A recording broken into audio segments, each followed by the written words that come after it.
He said that all physical laws are relative. And today we know the theory of relativity is proved by Albert Einstein. No one knows about Al-Kindi. He was the person who basically gave the idea of theory of relativity. Later on, he did more research and talked about theory of relativity. Who knows about the three brothers, Muhammad, Shakir and Hassan? Who know about them? They told the surface area of the earth from an angle at the Red Sea when people thought the world was flat. Chemistry. The Muslims are far advanced in chemistry.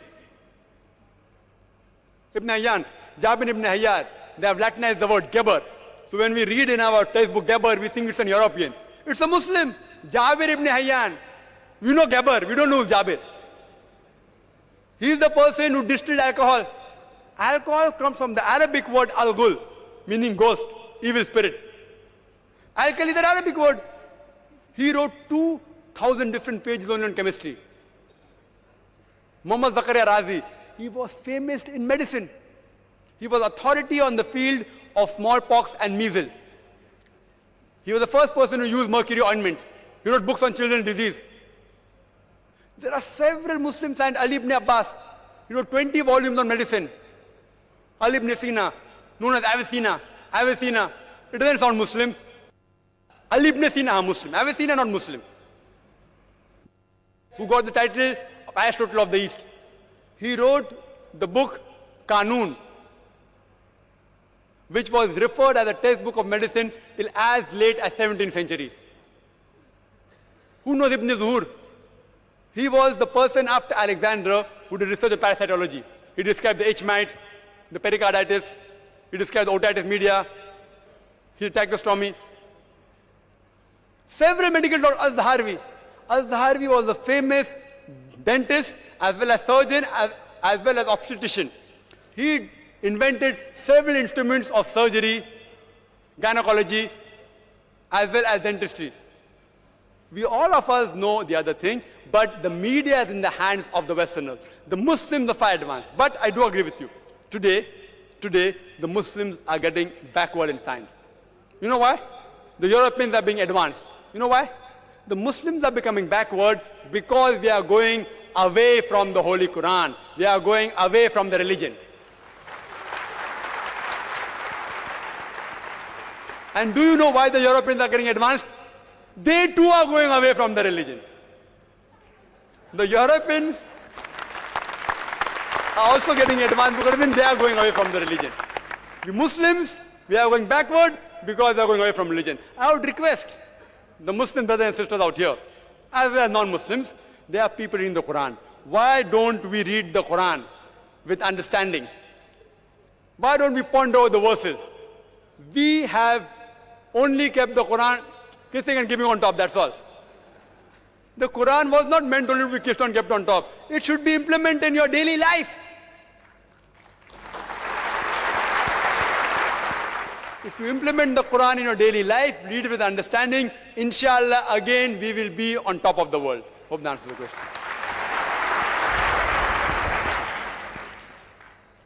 Now I would request our volunteers to give opportunity to any non-Muslim brothers and guests we have here at our mics to give them a preference and opportunity, and then our other brothers. Thank you. Can we have your name and designation and your question after that? Hello. My brother on the right. I am K. Mahesh, lecturer from Sabu Siddiq Polytechnic in the Computer Department. I would like to ask regarding the Muslim marriage system, why Islam allows more than one woman to be married with a man? I mean, apart from that, why it allows multiple marriages after talaqs? And does it harm, I mean, in terms of medical, like AIDS and that type of things? And why Islam suppresses the woman that much and don't give the equal status to the woman? As a recent example of Afghanistan, which had happened, that a woman had been beaten as she was out and doing some work, and she wasn't in the parda. Brother, what I would request you ask question on the topic. Dakir has covered another topic of this question: women's rights in Islam, modernizing or outdated. There is a videotape we have available. Women's rights, it covers up. It's a 3-hour lecture. You just put one question. There are hundreds of questions on this topic. Brief topic, and he has covered up many of these questions. What we request, ask question on the topic. why it allows more than one marriages, like 2-3 women, one man. I mean, marry more than one. No, excuse me. Can I have your name, please? I didn't. K. Mahesh. I am K. Mahesh. Huh? What I would like to clarify is that today the talk is on Quran and modern science. You may ask any question on this topic, not any question outside this topic.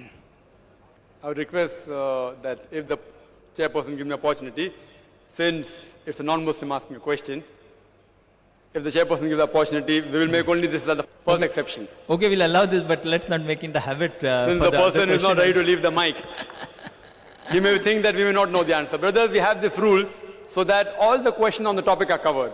As Dr. Muhammad Naik said, these questions, what have been posed earlier, which was rejected, since he was a Muslim, we didn't allow. Since you're a non-Muslim and you're so enthusiastic, but I think the chairperson will not give a second chance to another non-Muslim who breaks the rules. We'll allow him. Usually when Zakir goes abroad also, we have a session called open question answer session on the topic or out of the topic. Today it is not like that. Today it's only on the topic. The brother posed the question that why does Islam allow a man to marry more than one wife?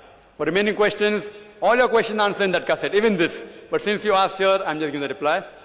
That Quran is the only religious book on the face of the earth which says marry only one. There's no other religious book on the face of the earth. Whether you read the Ramayana, the Mahabharata, the Bhagavad Gita, the Bible, no religious book says marry only one except the Holy Quran. The Holy Quran says in Surah Nisa chapter 4 verse number 3, it says, marry one of your choice in 2s, 3s or 4s. But if you can't do justice, marry only one. If you can't do justice, marry only one. Otherwise, if you can do justice, Quran has put an upper limit, 2, 3 or 4. Maximum 4, not more than that. Previous religions gave permission for a man to marry as many wives as you want. Quran put an upper restriction of maximum 4. You know why? Because if you think logically, if you analyze, but it says at the same time, in Surah Nisa chapter 4 verse 129, it is difficult to do justice between your wives. It's difficult. Therefore, do not turn away from them altogether. Marrying more than one wife, you don't get more sawab. You don't get more blessings. There is no hadith saying that if you marry more than one wife, you get more sawab. There's a hadith which says that if you marry, you complete half your deen. So somebody asked me a question at the time, does it mean if I marry twice, I complete my full deen? No, marriage takes you away from promiscuity, from fornication, therefore it is fard. But whether you marry 1 or 2, yet you're only completing half your deen. The reason why Islam gives permission for polygyny, that's the right word, is because if you analyze, men and women are born in equal proportion. But in the pediatric age itself, since the female is the stronger sex medically, if you ask any pediatrician, he'll tell you, the female can fight the germs and disease much better than the male.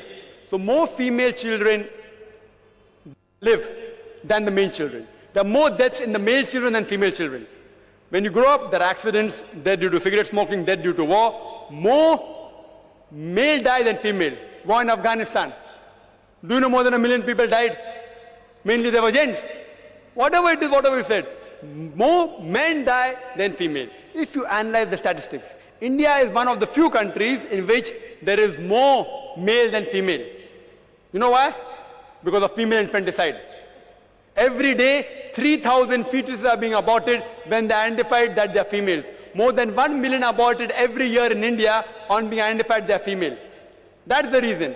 Otherwise, if you see the statistics of America, there are more than 7.8 million females than males in America alone. In New York alone, there is 1 million female more than male. And out of the population of New York, 1/3 are gay, sodomite, common youth. There are more than 25 million gays in America. That means there are more than 30 million females who can't find husband in America alone.